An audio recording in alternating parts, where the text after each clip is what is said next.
Alright, hey guys, today we're going to be taking a look at Fire Emblem Warriors real quick. I played Hyrule Warriors a bit longer. Oh, hey Blazosaur, I saw you popped up from 22 days ago, you started following. Thanks for the follow. Okay, so for people who just hopped in on YouTube, we're taking a look at Fire Emblem Warriors. This is kind of like Hyrule Warriors, there's a new Hyrule Warriors out. I played the old Hyrule Warriors, I wasn't a huge fan. It just seems like all the Muso games are just, oh, just mash your attacks, and then everything dies. As a huge fan of action RPGs, you think that I'd be a huge fan of this. Also, I'm a pretty big fan of Zelda games, but I just didn't find the combat that interesting. It's like, oh, look, you just mash attacks and eventually everything explodes. That didn't make me feel powerful. It just made me feel like the enemies just weren't fighting back. It felt like a kind of fake power fantasy thing. So I heard about Hyrule Warriors, and I heard about how it was like, not Hyrule. Sorry, I keep getting mixed up. I've heard about Fire Emblem Warriors, and I'm like, oh, this is like the same thing with Fire Emblem, so why would I care? And I heard people talking about it as more RPG elements, so I was kind of interested, but I still had to wait for a stale. So yeah, what separates these two games? As I said before, the RPG elements are actually pretty interesting. There's a bit more strategy, a bit more planning. A lot of some of these improvements I'm talking about will carry over to Age of Calamity, Hyrule Warriors 2, but I definitely like this game significantly more than Hyrule Warriors. Now I will admit Hyrule Warriors is probably the better game. It has significantly more content, way less clone characters, aka characters with the exact same movements, and it has a way better story. But personally, I liked Hyrule Warriors better. We'll go into why in a second, but the main thing is, like I was talking about before, this game has some RPG elements that keep it from just being a constant button masher. Previously, like I said before, you walk in there, blow away some enemies, push a few attack buttons, 1,000 people explode. I don't personally find that rewarding. I mean, like, sure, I play some mobile games that are kind of like that, but there's pick up and play games. You have stuff you're actually working towards. It makes you feel like you're getting more powerful when you pay money. Anyway, so what separates this from those? So let's just go and oops, I think I lost a party member. So I'd say the RPG elements don't change the fundamentals of the gameplay, but it put an interesting twist on it. So let's see if there's anyone else around here I can fight. Okay, level 26, level 22. Okay, so let's start with just how you deploy. The weapon triangle is added in here, included with a bunch of RPG elements. And that dramatically changes up how you play. Again, the core gameplay is the same. You still press X a whole bunch of times and blow people away. But it makes who you choose on your team more important than just how much damage you do. Or like, oh, I like this guy because he can fly around and do crazy explosions, and this guy does bombs. In this game, your characters actually have advantages and disadvantages of people. Is this a new game for the Switch? I've never seen it before. This is Fire Emblem Warriors. It's actually been out for quite a while. It was released on a 3DS and Switch. I'm playing the Switch version right now. It came out quite a few years before the new Hyrule Warriors game, so it's kind of old. You can probably pick it up on sale. But thanks for the question. Okay, so as you can see here, I have some party members out here. And just like with normal Fire Emblem games, there's strengths and weaknesses. So this camp is full of axe people, and according to Weapon Triangle, sword beats axe. So when you're planning stuff in Fire Emblem Warriors, in original Hyrule Warriors, you just throw people over the map. They get killed sometimes they don't. But in here, it's like, okay, so this is a sword person. They'll be most effective fighting against axe people. Here's some axe people in the field, but if I want to take a base, definitely go with the sword person. So throw them over here. Here's Camilla. She rides on a little Ryren, and she has an axe. And axe beats sword. So if I find a place with sword people, she'll be very effective. For example, okay, there's no sword people over here, so it may even be worth switching her out. Oh, here we go. Here's a sword person. Actually, no, sword beats axe. Sorry. Okay, so axe, sword beats axe. That's why she's more effective against these people. She has an axe, so she can beat spear wielders, but as you can see here, there's no spear wielding people, so it may be worth it for me to switch her out just for this fight. And again, I've actually seen a lot of comments on this game where people are saying like they don't like the weapon triangle system because they feel like it gets in the way of their button mashing. But personally, as a person who just likes a little bit more strategy in my RPGs, I actually kind of prefer this. Alright, so now we got another sword person. We got Lucina, so we'll send her off to fight against these axe people. They have a lot of axe people. They have a lot of, I think, sword people somewhere. Yeah, you got Krom the sword wielder. So instead of using this axe wielder, the dragon person I like, we can actually switch her out on the tactical field for a spear wielder, because spears beat axe. So now we have her. We can just say, okay, go over here. Who's the closest sword person? We need to take all these bases, so go here. And how long have we been going? We've been going for 5 minutes. Okay. And also bow people are good against flying units, but we don't have any flying units here. So we can switch them out for maybe another spear person. Yeah. So, and then we have another spear person to help fight these sword people. So it's kind of this like nice little like reason to actually deploy people in the field. We have her who's axe and she has a staff for healing. So you can just go wherever the heck you want. We're just going to have you stay here for a bit. And you have a tome, which is like a little magic book thing, so you can guys kind of go wherever you want. So it's a nice little pre-planning thing before the battle even starts. Now let's go into our actual first fight. Hold on. Okay, start the battle. And like I said, I don't know if I said this in this cut, but Hyrule Warriors is probably the better game for a lot of people. If you just want to push buttons and feel like you're really, really powerful, if that's your thing, definitely play the original Hyrule Warriors and the new Hyrule Warriors. But what I'm about to show you is some of the more tactical elements here that make me personally like it more. This game does not have as good a story as Hyrule, either one. This does not have, like, you know, as much content as Hyrule, even if you buy, like, all the DLC. But it does have some interesting stuff. So here are the little mobs. As you can see here, I smack these guys. These are not actually important in Hyrule Warriors. Fire Emblem Warriors. In Hyrule Warriors, these are the main things you fight. Every time you want to take a base, you have to destroy a bunch of these little minions who have no health bar and they just get exploded. Once you blow up enough of them, then you can actually take the fort. Because a boss will come out. So basically, you fight a bunch of these useless enemies who, like, let's just take a look at them. They don't even fight back. They can't do anything. They'll attack like once every like 10 seconds or so. Oh no, I've been hit. But they're not that important. So let's actually go take a base in this new game and see what it's like. Immediately, we have something called a Fort Captain. All you have to do is blow up this guy and you take the, or all the little captain guys, you take the base. In the original game, you'd just be wailing on millions and millions of little minions until this guy like shows up like, oh, who's here outside my door? Let me take you, basically, now you must fight me. So it added a lot of downtime in the game, because basically I don't find fighting people who can't fight back enjoyable or makes me feel powerful at all. Again, you can have your own opinion. That's just personally how I feel. So having myself fight against an actual enemy who can at least try to fight back, or one central enemy, means I don't waste as much time just sitting around mindlessly button mashing like 1,000 minions. Cause I feel like fighting one like decent character is way better than fighting more. See, like here, I didn't take out any of those goons, and now they're gone because I just got the captain. So here's another outpost. Again, in the original game, I have to fight all these like 30 people first. Again, it doesn't take always that long, especially if you have like really powerful characters, but I like having a central foe to focus. And since I was their weakness, I do more damage, which is another interesting thing. In Hyrule Warriors 1, it wouldn't matter who you sent out there, you just automatically win once you just pressed X enough times. And again, there is some strategy involved, there's some stats you can build up, you can improve your combos with like a little skill tree thing.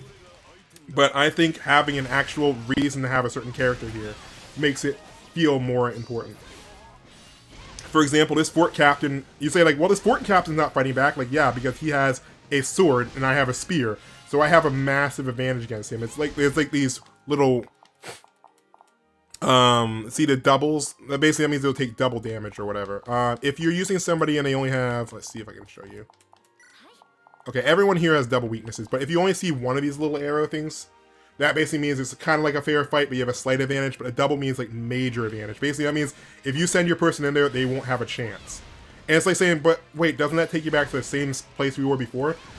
Just mindly wailing away at enemies? Like, yes, but I feel like the very fact that you changed it so you choose to put your character there to be more powerful makes it feel more like your strategy is like, again, it's probably not even a thing, but I feel like by making it so your strategy is what causes you to do massive damage, makes it feel more important to me than just, oh, your character's here and you pressed X a lot, good job, boy.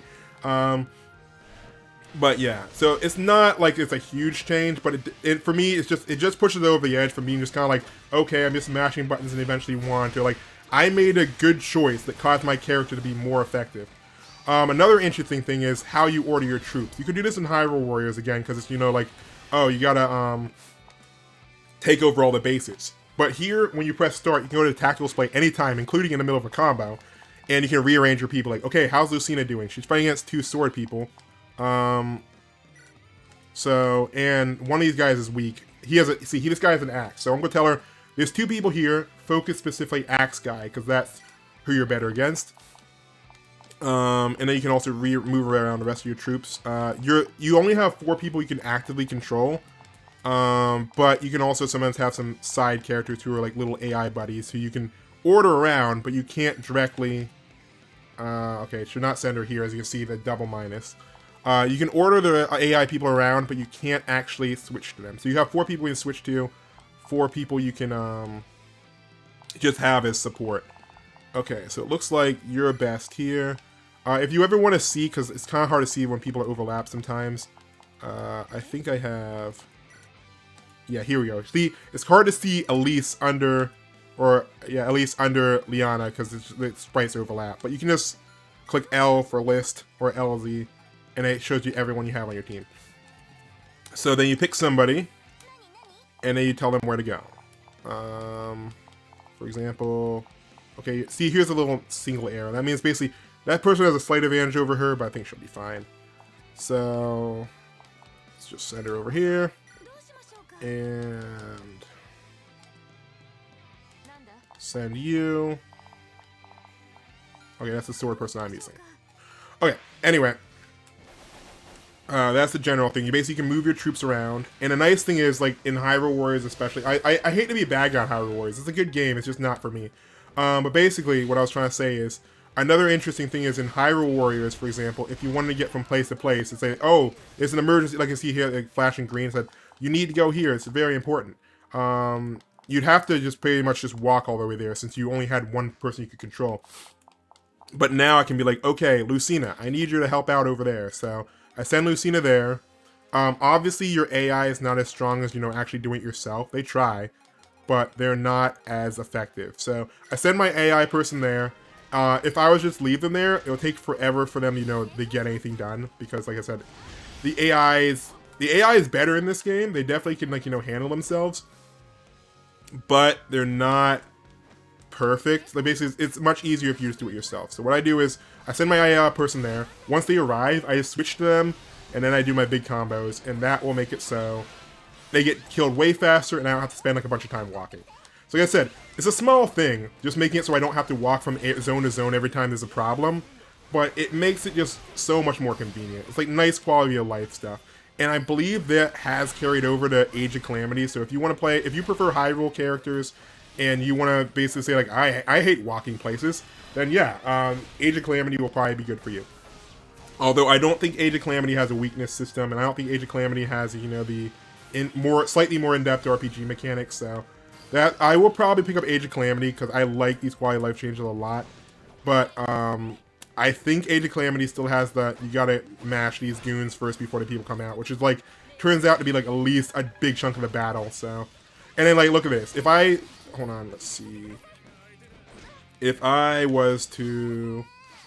Okay, I don't have anyone who has a weakness. But basically, the enemies also become much less of a grind. Because you're basically like, oh man, this enemy has a lot of health. I guess they're a damage sponge. And then you're like, oh, but if I switch to somebody who's, you know, strong to their type, they go down way faster. So a lot of games are trying to damage sponge you out by basically, oh, the enemy's so powerful because you have to hit them 1,000 times. Like, well, do they do anything interesting back? No.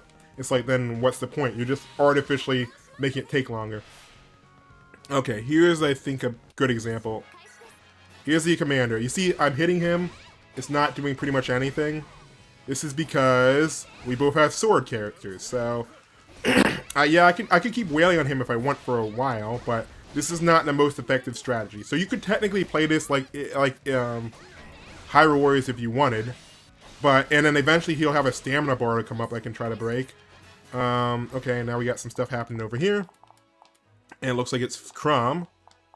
So I'm going to send in my spear person and make quick work of him. Bye-bye. So, yeah, as I said, having trouble fighting this sword guy. I could beat him eventually if I wanted to, and I could just use my ultimate, which would do massive damage. And if you hit him enough times, you can bring up a little stun meter. Or, I could just do this. Hold on. There you go, stun meter instantly. And he's going down pretty quick. Okay, defeat the warrior, yeah. There you go. And yeah, the animations are super flashy and kind of silly. But, like, and you may be like, well, that's not Fire Emblem like. And I'm like, yeah, it's not. And I think it's just because maybe I haven't played these Fire Emblem games, or maybe I think anime-looking characters are more okay doing, like, break the world in half attacks. But I just think it looks... I don't want to say more realistic, because this is not how Fire Emblem works at all. But Fire Emblem does have some flashy attacks for, like, criticals and, like, stuff that happens in cinematics. So I'm personally just more okay with the super silly, over-the-top stuff happening here versus in Hyrule Warriors. Because, like, when Link is, like, in a fight and he just brings out, like, 30 bombs, it just feels kind of weird to me. I don't know. Like, it's basically like, oh, bomb combo! And just throws, like, a bunch of bombs. Like, oh, or one big bomb. Again, I'm sorry I'm just trashing on Hyrule Warriors so much. I feel bad for the fans. I'm not trying to say... Again, it's definitely better in many ways. But there's just some things about it that's really bothering me. I'm just trying to talk about them. I should probably do it in a more neutral way, but unfortunately I didn't. This isn't a pre-planned video. If this was a scripted video, I would definitely try to be a little bit more unbiased. But anyway, I definitely hope this game gets a sequel, because there are some characters like Ike and Soren and all those other characters who I actually know, who I'd prefer to see. Maybe some more Shadow Dragon characters would be nice, or even maybe characters from, like, you know, Mystery of the Fire Emblem. We still need to get that game here.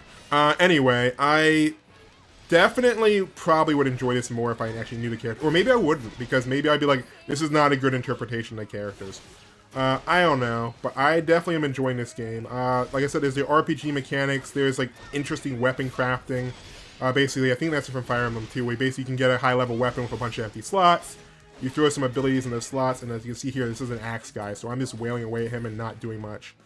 So, let's check on everyone's status. Okay, so what's happening down here? Someone's trying to take our blue base, and he has an axe. So, sending off a sword guy. There's a base down here that I could take. Another axe. So, let's send in another sword person. And again, like, I get it. If you think, like, oh, I want to play an actual action RPG, this is not what you'll get at all. This is very far from a real... Okay, hold on. This is pretty far from a real action RPG. If you want something on the Switch that's like a good, like, you know, hack and slash RPG with, you know, like, actual skills that you can level up. Because while this game does have... Why can't I hit the person I'm trying to find? Here we go. While this game is, like, you know, pretty fun, and you can unlock, you know, slightly bigger combos and stuff, it's definitely not, like, Ys 8. It's definitely not, like, Darksiders or anything like that. Okay, and where is there anywhere you can go? Let's see, let's switch to Lucina. Okay, so yeah, it's not a real action RPG in the sense that, you know, you get skills you get to work on, you don't get, like, you know, equipment, you get weapons, and you can, equip, like, passives on your characters and stuff, and on your weapons that make it, like, upgrade, but they don't have the detailed leveling system. There's no, like, you know, what's a good example? There's no, like, you know, open world side quests or anything like that. So basically, if you want to play an actual action RPG, definitely something like Ys 8, Darksiders, Breath of the Wild, that type of stuff would be way better. I think there's another one I just can't think of. Ys Origin just came out. That's another good one. But if you just want something that's, like, you know, kind of button mashy, but still has, like, a bit more depth than your typical Warriors game, this is definitely a really interesting option. I've been pretty much playing it for the last week non-stop, and that's with, you know, Cyberpunk coming out. I actually have a way to play it in GeForce Now. It's kind of like Stadia, except you gotta keep the games. It's pretty cool. It's pretty cool, but this has just been capturing my attention so much more. It has, like, a fun of mobile games like Honkai Impact, except, like, not pay to win, because you can actually, you know, just have all the content here. Wait, did I say Genshin Impact or Honkai? Okay, anyway. It's like those action RPG mobile games that are, like, you know, just mostly button mash, and still have RPG elements. I preferred free-to-play Honkai Impact over Hyrule Warriors, just because I'm like, I feel like it's more of a progression. But this game gives me the progression, this game gives me the slight RPG elements, and gives me the button mashiness, and unlike Age of Calamity, this game actually runs pretty well. I don't know if you can tell, this game's not running at 1080p right now. This is running at like 720 or 900 at 60 FPS. So that's why it looks so buttery smooth without actually, using up too much processing power or whatever. So yeah. I do kind of wish, this is going to be my last section, I do kind of wish they could have put more effort into carrying over Fire Emblem stuff. Like I said before, this is not a Fire Emblem game at all. There's a lot of strategy, there's a decent amount of strategy, there's a decent amount of RPG elements, but it is far from being an action RPG Fire Emblem game. While there is strategy involved, you're not gonna, even if you're just awake on hard difficulty, you're not gonna lose. I haven't tried Lunatic yet, but I played the entire game on hard, and that was what made it kind of interesting. So definitely do that. It's just like a fun pick up and play thing. You can play, you can feel like you accomplished something. The enemies actually fight, the important enemies actually fight back. The enemies that used to just be like annoying to me, the little ones who don't fight back, are now just set dressing. So they look cool when you walk in there, you're like, oh, this fort's taken over. But when you're attacking the main guy in charge, they just fly away too. So basically it makes it feel like your attacks are more powerful, without it making you feel like, oh, they're just making you pretend like you're cool. So it's really hard to explain, I'm sorry about that. But I think the best way to describe it is it's like I don't want to say slower pace, that sounds bad. It's kind of like a slightly more strategic Fire Emblem Warriors. So if you played, Hyrule Warriors, dang it. If you played Fire Emblem Warriors and you thought, this game's cool, but I wish I could, I felt like I was making choices, this is a game for you. If you played Hyrule Warriors and said, I want something with, skills and tons of passives and, equipment leveling, I need to get armor pieces, gauntlets, all that stuff. No, this game won't give you that. If you say, I want Fire Emblem, but as an action RPG, no, this won't give you that.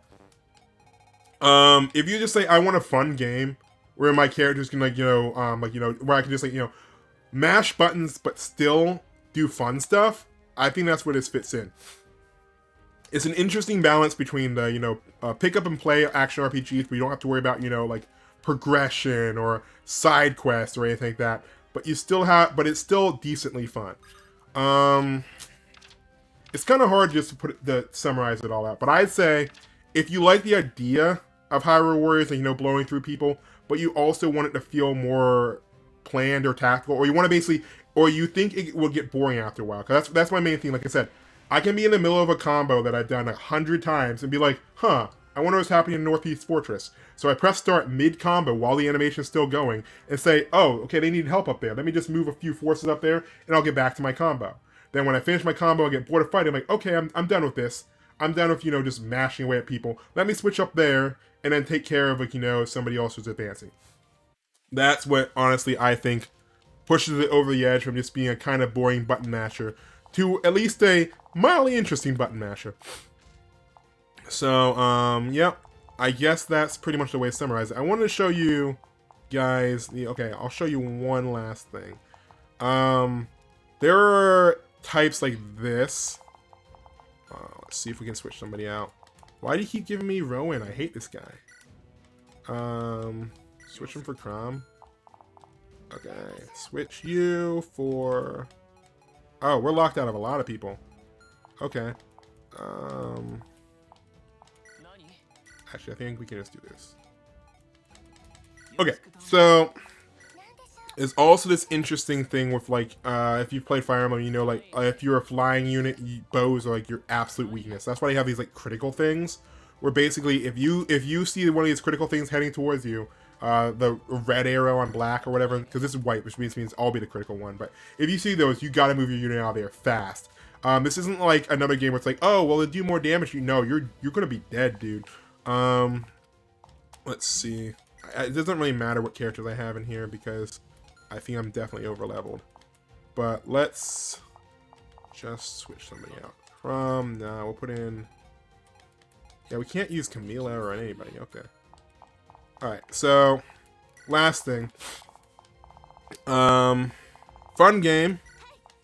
You actually have to worry about stuff because, like I said before, the weapon triangle's here. But if you just want to blow people away, I can understand why you'd be like, this weapon triangle theme seems like a lot of work. I just want to, you know, match. But sometimes when you get home, you just want to beat people up, you know, in a video game and, like, you know, feel powerful. If that's the type of person you are, I can definitely see why you definitely prefer Hyrule Warriors or Age of Calamity over this. Because this game is still definitely a huge power fantasy. I'm not going to lie at all. But the fact that there's these extra things you have to think about, otherwise you'll be doing means that it may feel less interesting to you. I think that it shifts the damage sponge element from, okay, well, I'm just attacking a lot and then he dies, to it switching it to, like, if I plan ahead, I can do better damage and I won't have to worry about damage sponges enough. That's what I personally think is interesting. But for people just like, I just want to press X to win, that's perfectly fine. Play Hyrule Warriors. I'm not going to knock you for it. I'm not going to think any worse of you. I just think that different people have different opinions, and that's okay. So I will show you the critical theme real quick, and then we'll probably be done. I haven't played a DLC yet, but from what I heard, the DLC is a bit of a mixed bag. It's fairly well priced, but I say play the base game to see if you like it first. Pick it up on sale. Yeah, so I guess that's just about it. I think this game's a lot of fun.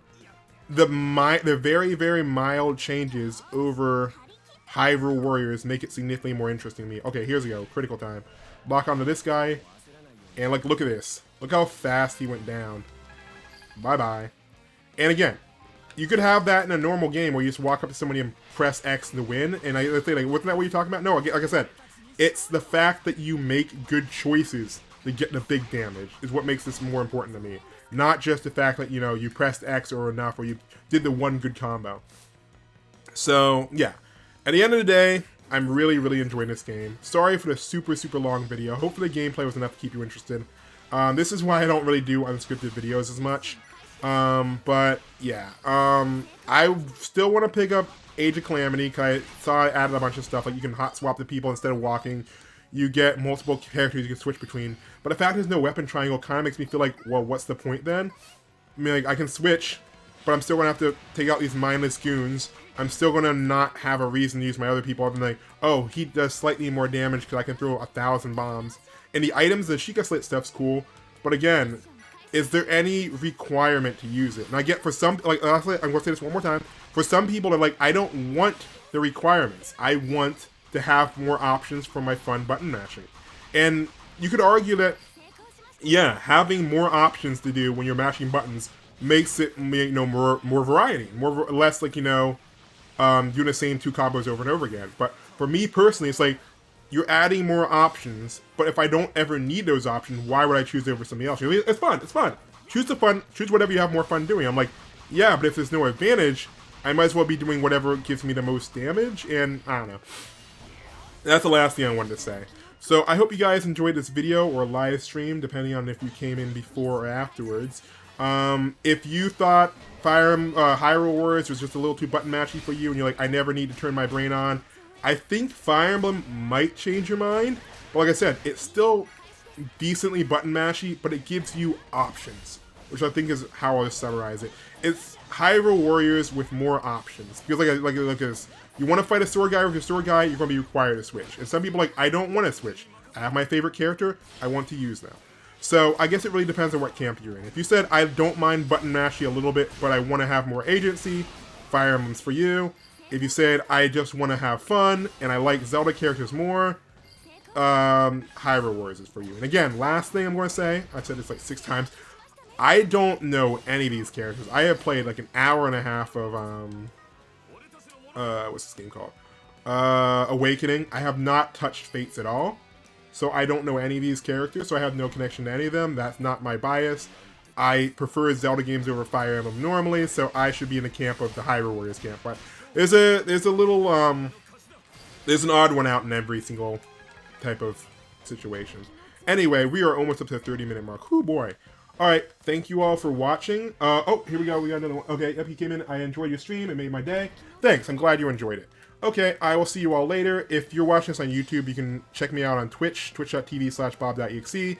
I'm not always there. I don't stream very often, but I'm probably going to do more of these, like, you know, live commentary things on there. So every couple weeks or so, there might be something fun to watch. If you want to watch if you're watching this on YouTube, you're watching this on my second channel. My main channel is youtube.com/bob.exe. That's where all my scripted stuff is. If you want to see, like, you know, crazy in-depth videos I spent like 3 weeks on, that's where you go. You will not find these on my second channel. My second channel is just for my archive of my live commentary stuff and my faster stuff. Cause I really enjoyed this game, but I really didn't want to spend 3 weeks doing a video on it when people have way better videos and reviews. So, yep, that's it. That's the actual end. Thank you, Blazosaur, for hopping in the stream and posting questions and comments. And I will see you all later.